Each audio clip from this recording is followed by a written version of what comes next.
In a quiet Midwestern town where the streets were lined with maple trees and life seemed to move at a slow, predictable pace, Officer Daniel Grayson was once considered a rising star in law enforcement. From the moment he graduated from the Pod Police Academy, people noticed him. He had a commanding presence, tall, broad-shouldered, and always impeccably dressed in his uniform. His colleagues admired his confidence, and the townsfolk felt reassured seeing him patrol their neighborhoods. To many, he was the embodiment of what a police officer should be: strong, dependable, and fearless. But behind this polished exterior lay a darker truth that few could see. Daniel Grayson wasn't just an ambitious cop.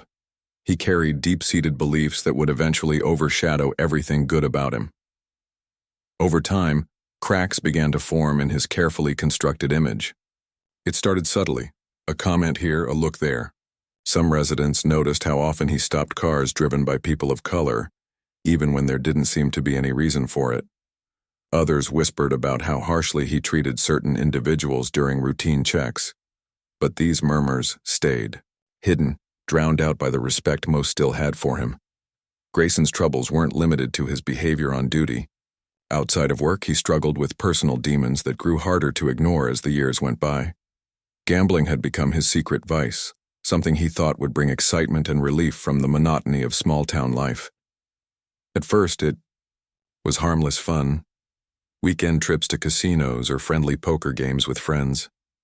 But soon, it spiraled out of control. What began as entertainment turned into obsession. Before long, Grayson found himself buried under mounting debts, unable to escape the cycle of losing bets and chasing wins. Desperation set in. With bills piling up and creditors breathing down his neck, Grayson realized he needed money and fast. That's when he made a dangerous decision.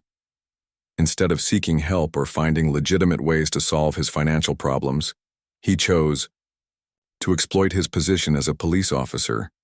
At first, it was small-time stuff, pulling over drivers late at night and inventing minor infractions to justify fines they couldn't fight. He'd pocket the cash without reporting it, thinking no one would ever know. And for a while, no one did. But Grayson's schemes grew bolder. He started targeting vulnerable members of the community, people who wouldn't dare question his authority or report him out of fear of retaliation. One such victim was Carlos Mendez, a young immigrant working 2 jobs to support his family. During a traffic stop, Grayson accused Carlos of having faulty brake lights, though the lights were perfectly fine. When Carlos protested, Grayson threatened to impound his car unless he paid a fine on the spot. Terrified of losing his only means of transportation, Carlos handed over the money. Stories like Carlos's spread quietly among the immigrant community, creating an atmosphere of fear and distrust. Despite the growing number of complaints, nothing substantial came of them. The department received reports about Grayson's conduct, but without concrete evidence, higher-ups dismissed them as misunderstandings or isolated incidents. After all, Grayson had built a reputation as a dedicated officer, someone who got results. Who would believe vague accusations against a man so respected? So, the whispers continued, ignored by those in power but seething beneath the surface. Meanwhile, Grayson convinced himself that he was untouchable. Each successful extortion boosted his ego and fueled his sense of superiority. In his mind, he wasn't doing anything wrong. He was simply taking advantage of opportunities others were too weak to seize. This mindset blinded him to the reality of his actions and the damage they caused. He failed to notice how his behavior alienated him from his colleagues and eroded public trust. His name, once synonymous with safety, now evoked unease among those who knew the truth. Unbeknownst to Grayson, however, forces were quietly gathering against him. Across town, Special Agent Rachel Morales of the FBI had been assigned to investigate allegations of corruption within local police departments. A seasoned investigator with a sharp eye for detail, Morales had already uncovered troubling patterns in several cases. When she heard rumors about Grayson, she decided to dig deeper. Her curiosity intensified when Marcus Liu, a local business owner originally from China, approached her office with a shocking story and proof.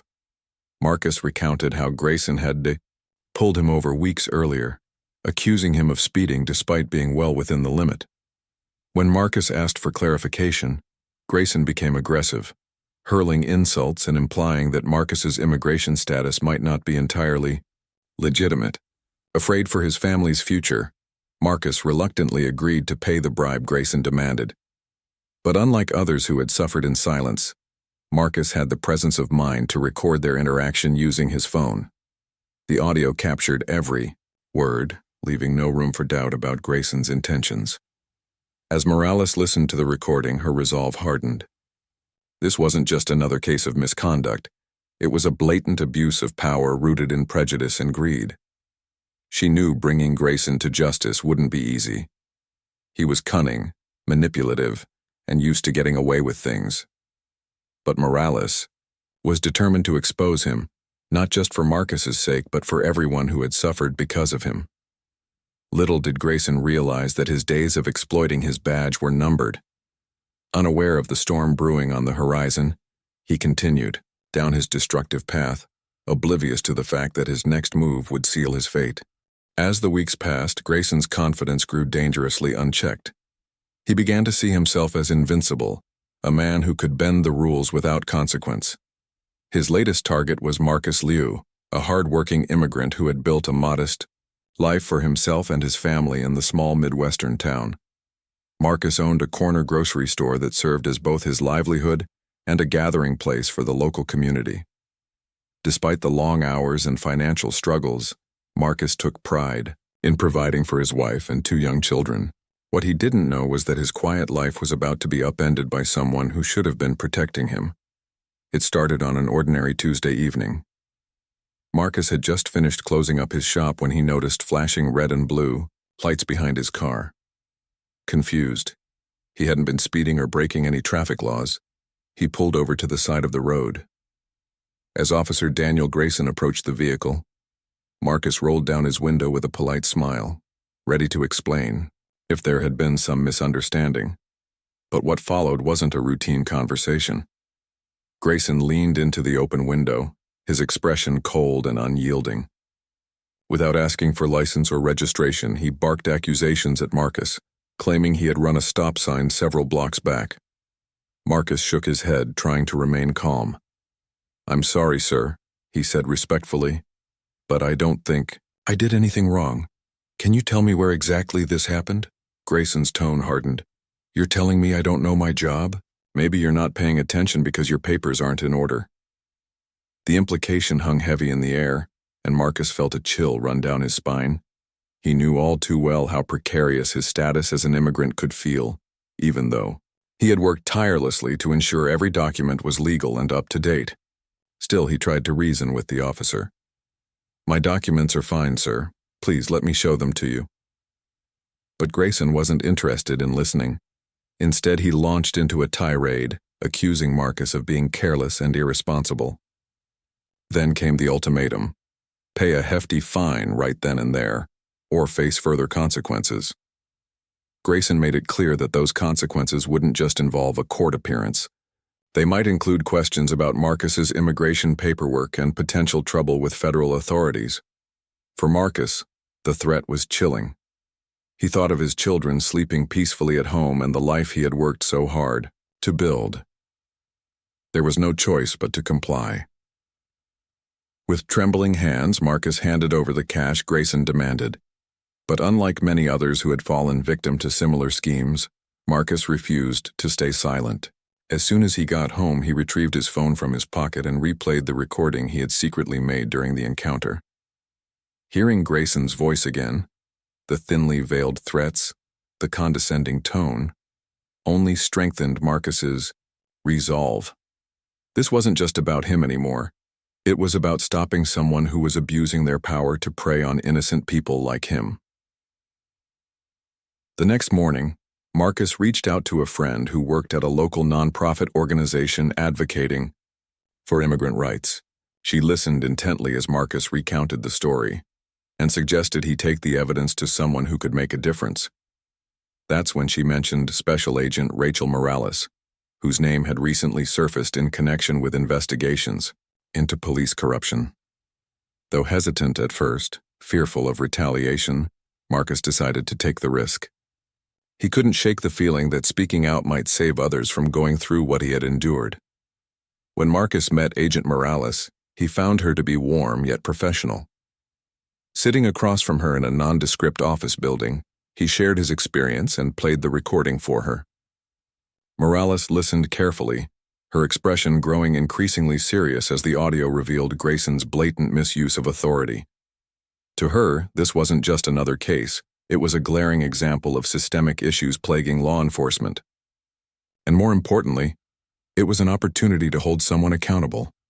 Morales wasted no time diving into the investigation.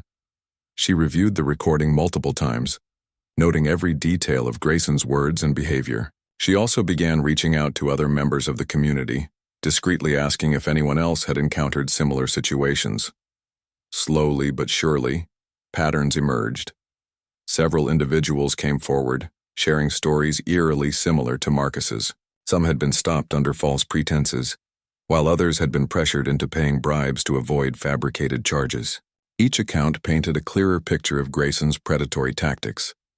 With enough preliminary information gathered, Morales devised a plan to catch Grayson in the act. Knowing his greed and arrogance would work against him, she proposed setting up a sting operation. Posing as a wealthy entrepreneur looking to smooth over minor legal troubles, Morales arranged a meeting with Grayson at a secluded warehouse on the outskirts of town. The location was chosen strategically. It offered privacy for the exchange while allowing FBI agents to monitor everything remotely. To sell the ruse, Morales created a fake backstory complete with forged documents and a convincing persona. She even dressed the part, wearing expensive clothing and accessories that matched the image of someone accustomed to luxury. When she contacted Grayson under the guise of needing assistance, he eagerly agreed to meet, likely sensing another chance to line his pockets. Unbeknownst to him, the entire setup was meticulously planned, with surveillance cameras hidden throughout the warehouse and backup teams stationed nearby, ready to intervene if necessary. As the day of the meeting approached, tension filled the air among the FBI team. They knew the stakes were high, not only for bringing Grayson to justice but also for sending a message that abuse of power would not be tolerated. For Marcus, watching from afar as events unfolded, the weight of his decision pressed heavily on his shoulders. He hoped beyond hope that his courage would lead to meaningful change. Meanwhile, Grayson remained blissfully unaware of the trap waiting for him, confident in his ability to manipulate the situation to his advantage.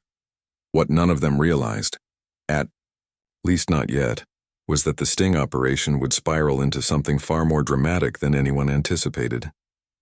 The confrontation between Grayson and Agent Morales would test the limits of both sides, resulting in a showdown that would leave the community holding its breath. But for now, all eyes were focused on the warehouse, where the truth was finally poised to come to light. The day of the sting operation arrived, and the air was thick with anticipation. Special Agent Rachel Morales had spent hours preparing for this moment, rehearsing her lines and running through every possible scenario in her mind. She knew that one wrong move could jeopardize not only the case but also the safety of everyone involved. Still, she felt a quiet determination burning inside her. This wasn't just about catching Daniel Grayson. It was about proving that no one, regardless of their badge or position, was above the law. The warehouse where the meeting was set to take place stood on the edge of town, surrounded by empty fields and crumbling buildings. It was the perfect location, remote enough to avoid prying eyes, yet close enough for backup teams to respond quickly if needed. Inside, Morales walked briskly across the cold concrete floor, adjusting her designer jacket and checking her appearance in a small handheld mirror. Her outfit screamed wealth and confidence, from the tailored blazer to the diamond earrings glinting under the dim fluorescent lights. Every detail had been carefully chosen to match the persona she was portraying, an affluent entrepreneur willing to pay top dollar to resolve a minor legal issue.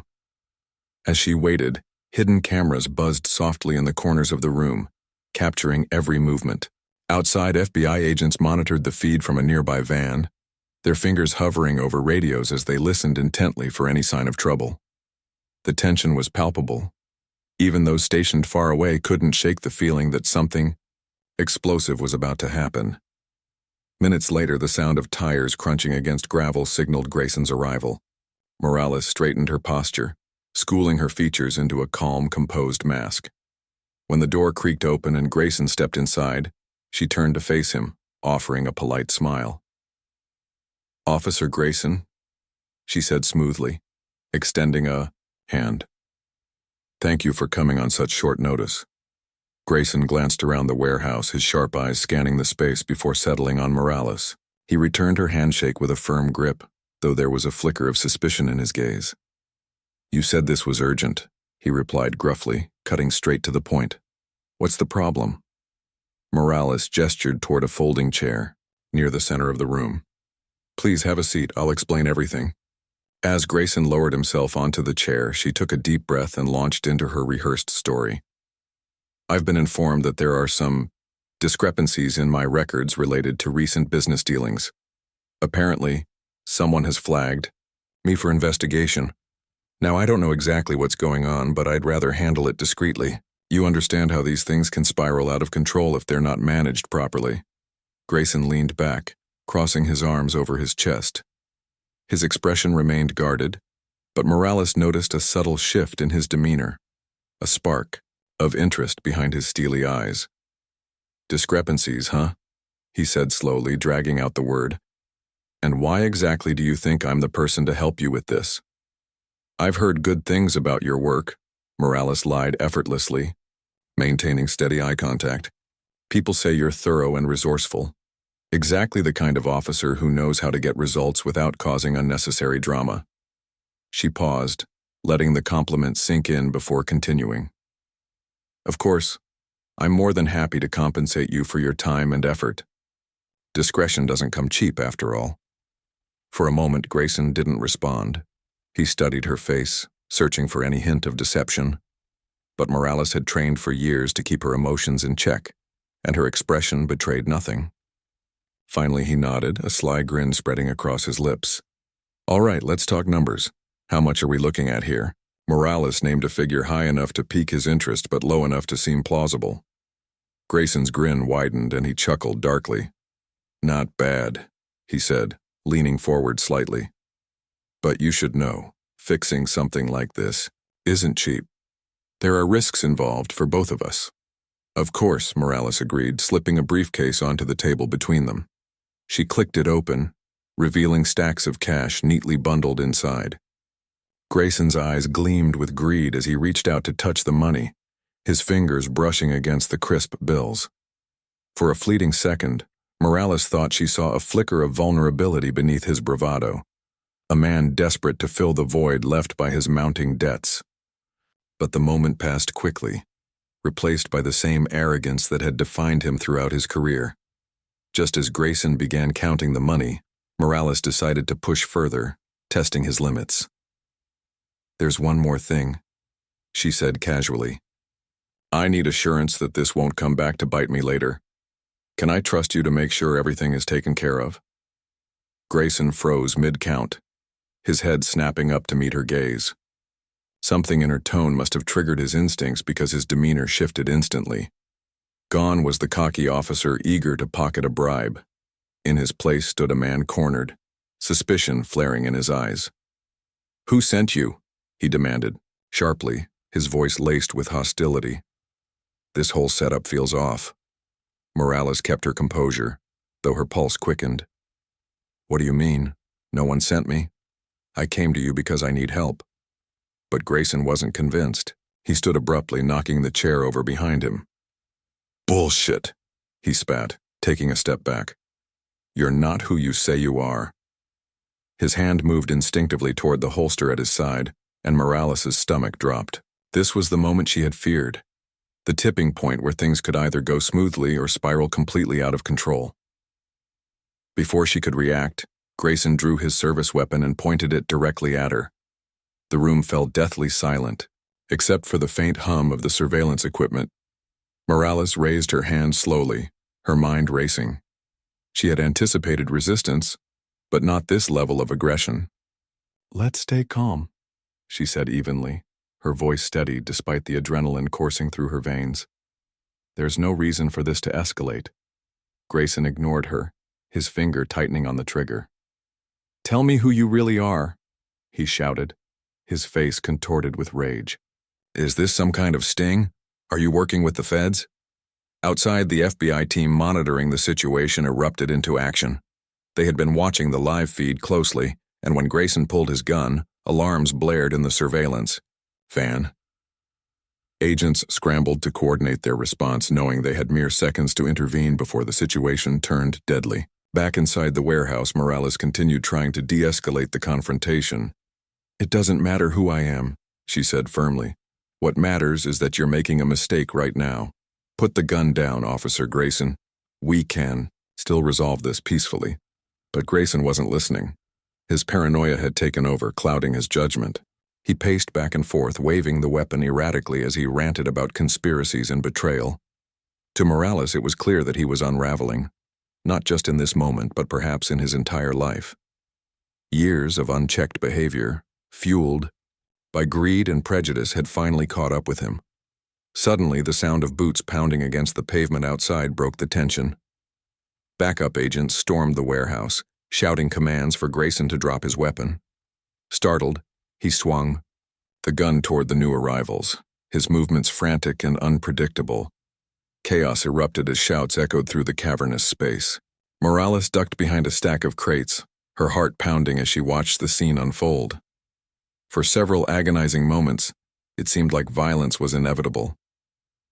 Grayson refused to surrender, yelling defiantly at the agents surrounding him. Then, with precision timing, one of the officers fired a non-lethal round, striking Grayson's arm and forcing him to release the gun. The weapon clattered to the ground, and within seconds the team descended upon him, pinning him down and cuffing his wrists behind his back. As the dust settled, Morales emerged from her hiding spot, her legs trembling slightly as she surveyed the aftermath. Grayson lay sprawled on the floor, his face twisted in pain and humiliation. His reign of exploitation and abuse had come to an end, brought down by the very tactics he had relied on for so long. For Morales, it was a bittersweet victory. Justice had been served, but the scars left by Grayson's actions would linger for years to come. Back at FBI headquarters, the team reviewed the footage from the warehouse, piecing together the events that had unfolded. Though relieved that no one had been seriously injured, they couldn't ignore the gravity of what had happened. Grayson's willingness to aim a gun at a federal agent underscored the dangers posed by corrupt individuals in positions of power. And while his arrest marked a significant win, it also highlighted the urgent need for systemic change within law enforcement. For Marcus Liu, who had followed the operation from afar, the news brought a mix of emotions. Relief washed over him, knowing that the man who had terrorized him and others like him was finally facing consequences. But there was also anger at the system that had allowed Grayson to operate unchecked for so long. As he hugged his family that night, Marcus vowed to continue speaking out, determined to ensure that his courage hadn't been in vain. Though the sting operation had succeeded, its impact rippled far beyond the confines of the warehouse. It served as a stark reminder that accountability requires vigilance and that sometimes standing up to injustice demands extraordinary bravery. The warehouse was eerily silent after the chaos of the confrontation. Grayson lay on the cold, dusty floor, his arm throbbing from the impact of the non-lethal round that had disarmed him.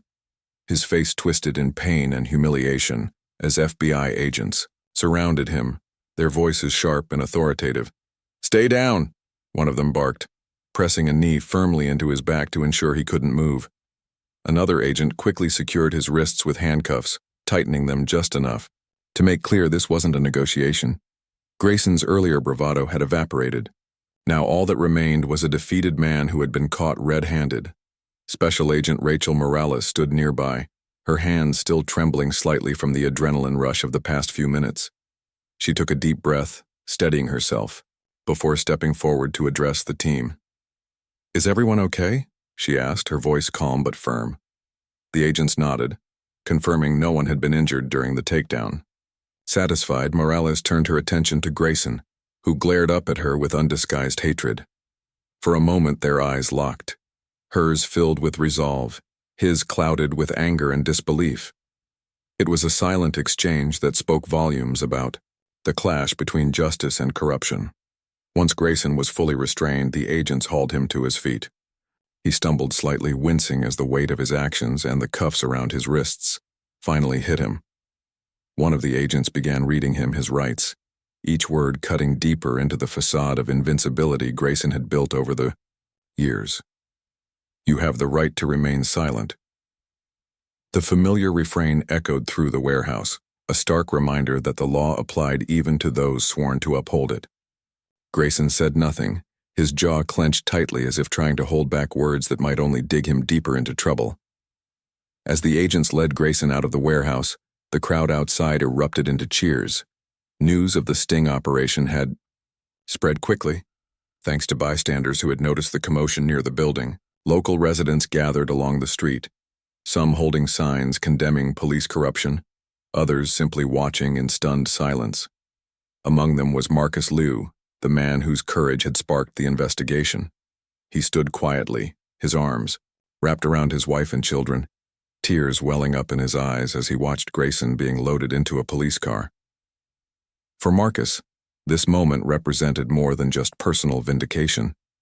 It symbolized hope for a community tired of living in fear. Inside the surveillance van parked a safe distance away, the FBI team reviewed the footage captured during the operation. Every detail, the initial handshake, the briefcase full of cash, Grayson's growing suspicion, and finally the tense standoff, was meticulously documented. The video would serve as crucial evidence in court, leaving little room for doubt about Grayson's guilt. As they watched the replay, the agents exchanged solemn looks. They knew how close things had come to spiraling out of control. If not for their quick thinking and precise execution, the outcome could have been far worse. Back at FBI headquarters, the mood was a mix of relief and determination. While the arrest marked a significant victory, there was still much work to be done. Prosecutors needed to build an ironclad case against Grayson, ensuring he wouldn't slip through the cracks of the legal system. Investigators continued combing through files and testimonies, connecting the dots between Grayson's past actions and the web of corruption he had woven.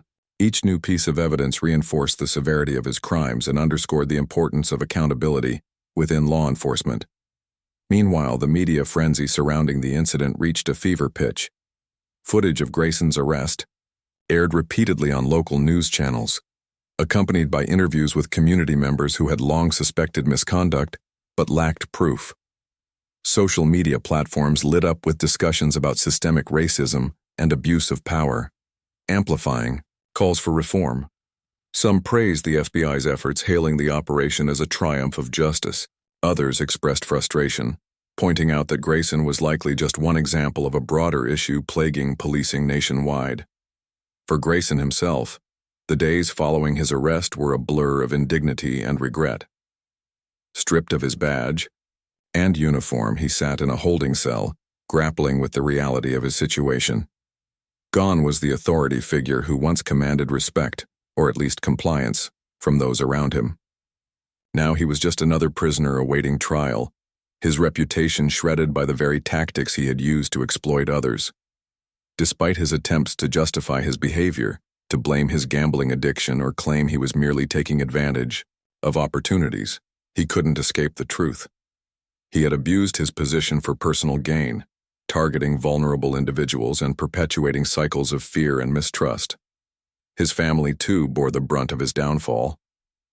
Once proud of his career in law enforcement, they now faced public scrutiny and shame. Friends distanced themselves, unwilling to associate with someone embroiled in such controversy. Grayson's wife struggled to explain the situation to their children, shielding them from harsh comments and judgmental stares. The life they had built together crumbled under the weight of his choices, leaving behind fragments of what once was.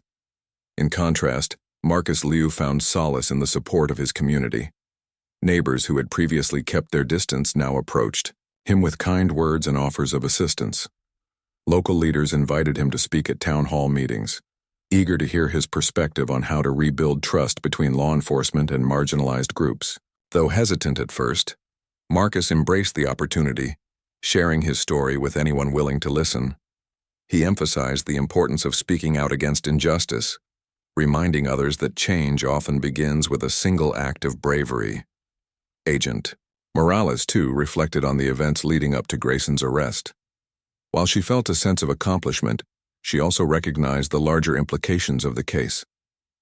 Corruption like Grayson's didn't exist in isolation. It thrived in environments where oversight was weak and accountability lacking. Determined to prevent similar incidents in the future, she advocated for stricter measures within police departments, including mandatory bias training and independent review boards to investigate complaints. Her efforts gained traction, inspiring other agencies to adopt similar reforms. As weeks turned into months, the sting operation became a turning point for the small Midwestern town. Conversations about race, power, and accountability dominated public discourse, forcing residents to confront uncomfortable truths about their community. Schools introduced programs aimed at fostering understanding and empathy among students, while local businesses pledged to support diversity initiatives. Slowly but surely, the scars left by Grayson's actions began to heal. Not entirely, but enough to create space for growth and renewal.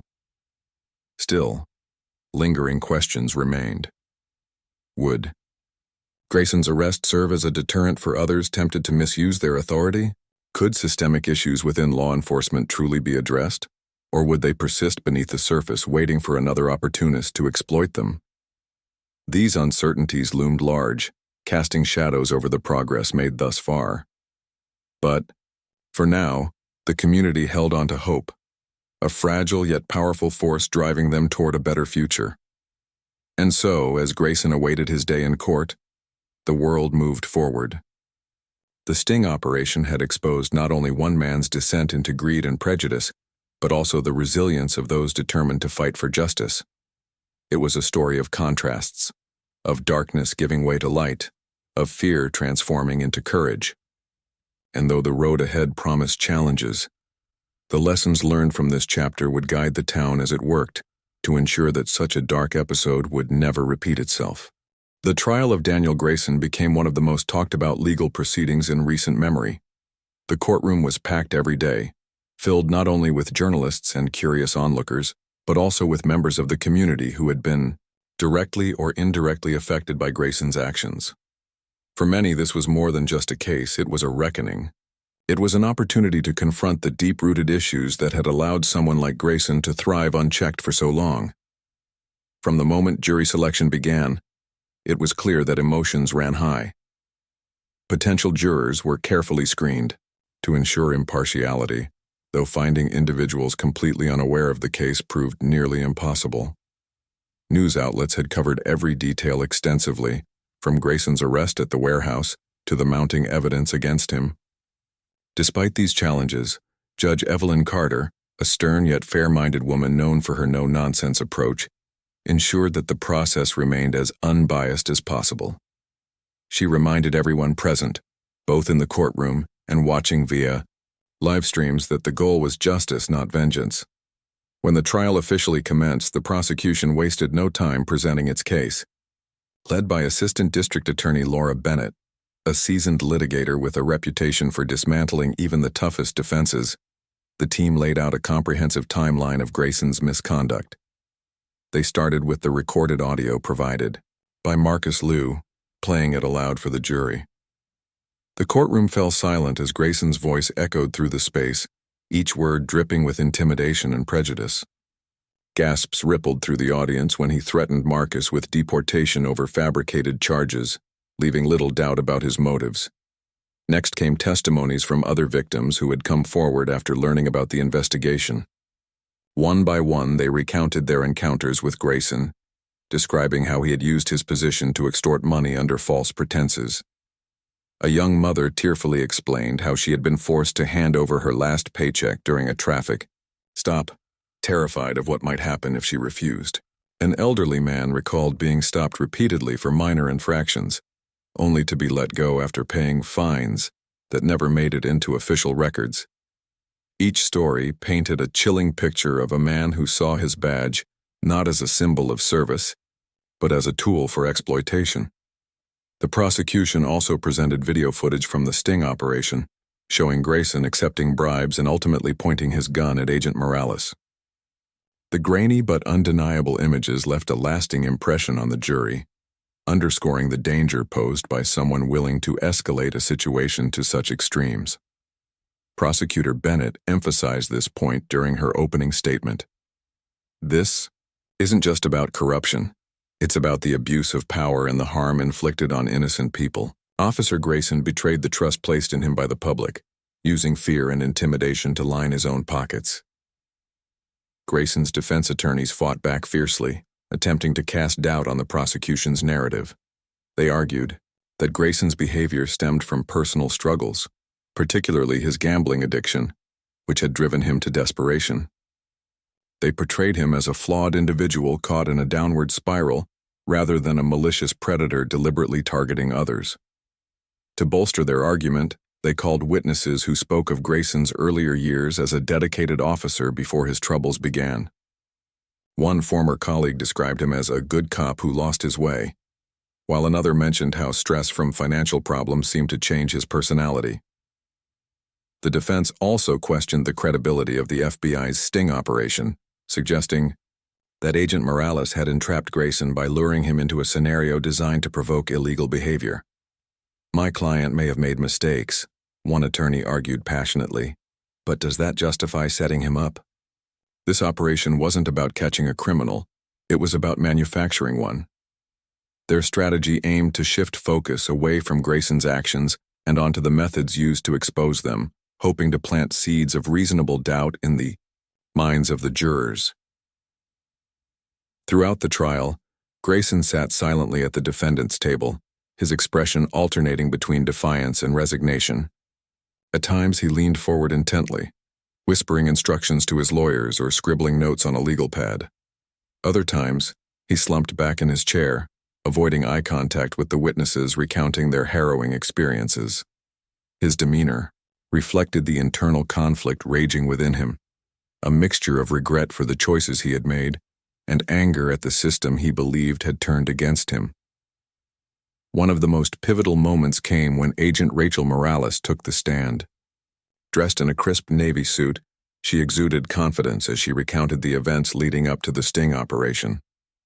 Her testimony was calm and methodical, detailing how she had posed as a wealthy entrepreneur seeking help with fabricated legal issues.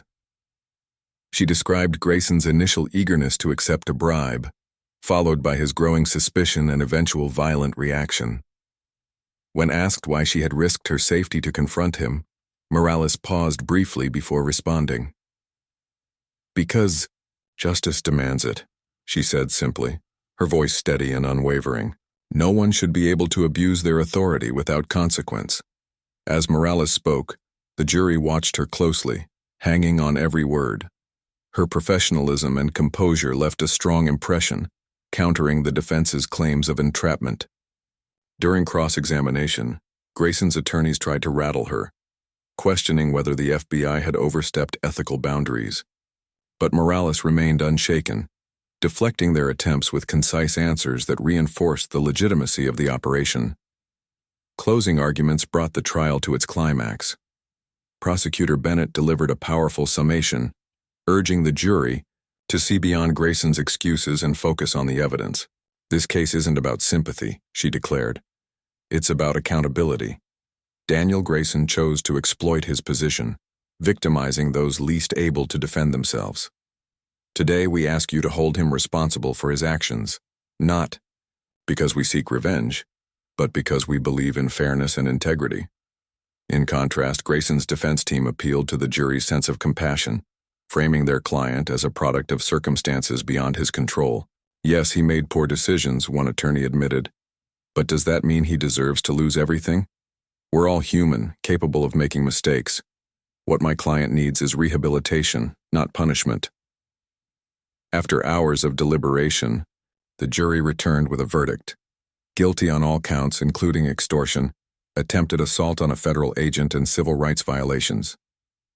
The courtroom erupted in applause as Judge Carter banged her gavel to restore order. Addressing Grayson directly, she delivered a scathing rebuke.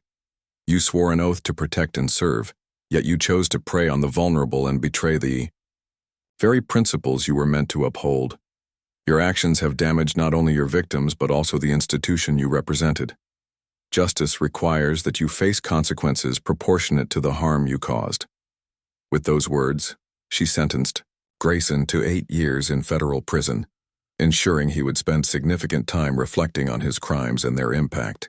As deputies escorted him out of the courtroom, his head bowed low. The weight of his downfall settled heavily on his shoulders. Outside, cheers broke out among the crowd gathered to witness the verdict. For many, it was a moment of vindication, a sign that accountability could prevail even in the face of entrenched corruption. For Marcus Liu, standing alongside his family, the outcome brought a mix of relief and hope. He felt a renewed sense of purpose, knowing his decision to speak out had contributed to meaningful change. Agent Morales, too, reflected on the trial's significance, viewing it as a step toward greater transparency and reform within law enforcement. Though challenges remained, the verdict served as a reminder that courage and perseverance could lead to justice, even in the darkest of times. And so, as the dust settled and life slowly returned to normal, the town began to heal. Conversations sparked by the trial continued, driving efforts to address systemic issues and rebuild trust between the community and its protectors.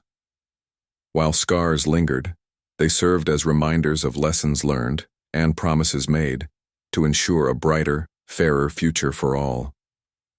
The sentencing of Daniel Grayson marked the beginning of a new chapter for the small Midwestern town. As news of his 8-year prison sentence spread, it sparked a wave of emotions across the community: relief, anger, hope, and even lingering fear. For many, justice had finally been served. But the scars left by Grayson's actions ran deep. The trial had exposed not only the crimes of one man, but also the systemic flaws that allowed such behavior to persist unchecked. Now, the real work of healing and rebuilding could begin. In the days following the verdict, conversations about accountability and reform dominated every corner of the town. Local leaders called emergency meetings to discuss how to prevent similar incidents in the future. School boards introduced programs aimed at fostering empathy and understanding among students, while businesses pledged to support diversity initiatives. Even churches and community centers hosted discussions where residents could share their thoughts and feelings about what had happened and what needed to change. These efforts weren't just symbolic, they were practical steps toward creating a safer, more inclusive environment for everyone. Agent Rachel Morales found herself at the center of these conversations, often invited to speak at town hall meetings and panel discussions. Her role in bringing Grayson to justice made her a respected figure in the community, but she remained humble, focusing instead on the broader implications of the case. "This isn't about one bad officer," she emphasized during one gathering. "It's about recognizing the warning signs and addressing them before they escalate into something worse." She advocated for stronger oversight mechanisms within police departments, including independent review boards to investigate complaints and mandatory bias training for all officers. Her message resonated deeply with those eager to see meaningful change. For Marcus Liu, the aftermath of the trial brought both closure and a renewed sense of purpose. Once hesitant to step into the spotlight, he now embraced his role as an advocate for marginalized communities. He spoke openly about his experience, urging others to come forward if they felt victimized or mistreated. "Silence only protects people like Grayson," he told a crowd gathered at a local park. "If we want things to change, we have to speak up, even when it's hard." His courage inspired others to share their stories, creating a ripple effect that extended far beyond the boundaries of the town. The impact of Grayson's arrest reached beyond personal testimonies and public discourse. It prompted sweeping reforms within the police department itself. Internal investigations uncovered additional instances of misconduct, leading to disciplinary action against several officers who had turned a blind eye to Grayson's behavior. Chief Harris, once criticized for failing to address complaints, resigned under pressure, paving the way for new leadership committed to transparency and accountability. The department implemented stricter protocols for handling traffic stops and citizen interactions, ensuring that every decision was documented and reviewed. Despite these positive developments, challenges remained. Not everyone welcomed the push for reform. Some officers resisted changes, arguing that increased scrutiny would make their jobs harder without addressing underlying issues like staffing shortages and inadequate resources. Others expressed frustration over being judged based on the actions of a few bad actors. "We're out here risking our lives every day to keep people safe," one veteran officer said during a heated debate. "It's unfair to paint us all with the same brush." These tensions highlighted the complexity of the issue. While holding individuals accountable was crucial, true progress required addressing the structural problems plaguing law enforcement as a whole. Community activists worked tirelessly to bridge the gap between residents and police, organizing workshops and dialogue sessions to foster mutual understanding. Slowly but surely, trust began to rebuild, not overnight, but steadily, enough to give people hope. Grayson's family, meanwhile, struggled to come to terms with his downfall. His wife, Sarah, moved out of town with their children, seeking refuge from the constant judgment and shame. Friends distanced themselves, leaving the family isolated and grappling with financial difficulties after losing access to Grayson's pension and benefits. In interviews, Sarah described her husband as a good man who got lost, but acknowledged the pain his actions had caused. "I don't excuse what he did," she said through tears, "but I also know there's more to him than this monster people see now." Her words reflected the complicated reality of loving someone capable of harm, a duality that left her torn between loyalty and accountability. As months passed, the sting operation became a landmark case studied by law enforcement agencies nationwide. The FBI's meticulous planning and execution set a precedent for tackling corruption within policing, demonstrating the importance of collaboration between federal investigators and local communities. Training seminars incorporated lessons learned from the operation, emphasizing the need for vigilance and ethical conduct. For Agent Morales, it solidified her belief in the power of perseverance. "Justice doesn't happen overnight," she often reminded colleagues, "but when we stand together, we can create real change." Back in the town, life slowly returned to normal, or at least a version of it shaped by resilience and determination. The grocery store owned by Marcus Liu thrived as neighbors rallied around him, frequenting his shop not just for essentials but to show support. Children played freely in streets once clouded by fear, knowing that voices like theirs mattered. And though memories of Grayson lingered, they no longer carried the weight of despair. Instead, they served as reminders of how far the community had come and how much further it still hoped to go. On a crisp autumn morning nearly a year later, the town held a ceremony to unveil a memorial dedicated to victims of police misconduct. Etched into the stone monument were words chosen by Marcus himself: "Courage sparks change." As sunlight streamed through the trees, casting golden hues over the gathering, attendees paused to reflect on the journey they had undertaken together.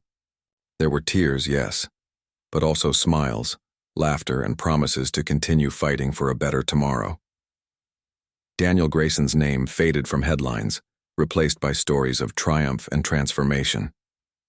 His legacy, however dark, served as a catalyst for growth, a stark reminder of the dangers of unchecked power and the strength found in unity. For the people of the town, it wasn't just about moving past the shadow of his crimes. It was about stepping boldly into the light of possibility. And so, as seasons changed and years rolled on, the community carried forward the lessons learned from its darkest hour. They knew the road ahead wouldn't always be smooth, but they faced it with unwavering resolve. After all, they had proven something powerful, that even in the face of injustice, courage could prevail. That truth, etched not just in stone, but in hearts, guided them toward a brighter, fairer future for generations to come.